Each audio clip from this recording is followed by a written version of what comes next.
ये पॉजिटिव हिस्से से करंट जाता है, यहां से होता हुआ ये इस तरह से ऐसे ही करंट वापस आ जाता है। यानी अब कॉइल देखिए, ये 4 पार्ट्स की बनी हुई है, A B, B C, C D and D A, right. एक कंडक्टर है।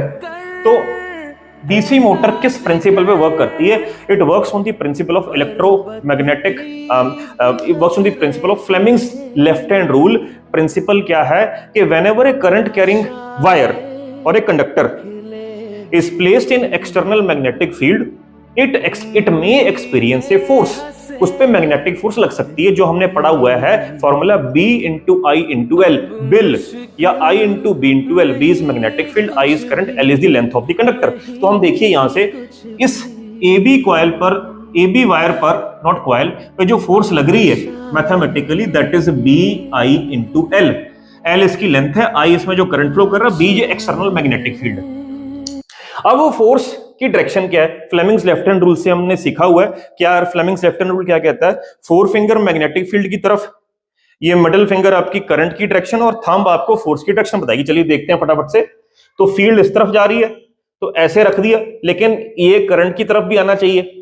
तो ए बी वायर पर थंब अंदर की तरफ आ रहा है, ठीक है। मिडिल फिंगर करंट की तरफ आ गई, ये फील्ड की तरफ, अंदर की तरफ, यानी ए बी कंडक्टर पर फोर्स अंदर की तरफ लग रही है, एफ, मैग्नेटिक फोर्स इतनी।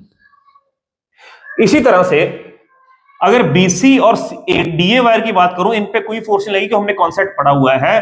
करंट बी से सी जा रहा है, फील्ड के पैरेलल आ रहा है। करंट जब फील्ड के पैरेलल या एंटी पैरेलल होता है, मैग्नेटिक फोर्स नहीं होती, हमने 10वीं में पढ़ा हुआ है। तो ना ही बीसी कंडक्टर पे फोर्स लगेगी, ना ही डीए पे लगेगी, ठीक है, क्योंकि इसमें एंटी पैरेलल है। इस पे लगेगी, ठीक है। करंट ऐसे आ रहा है, फील्ड ऐसे है, 90 का एंगल बन गया, तो फोर्स कुछ ना कुछ लगेगी इसमें, ठीक है। तो वही फ्लेमिंग्स लेफ्ट हैंड रूल से कर लेते हैं।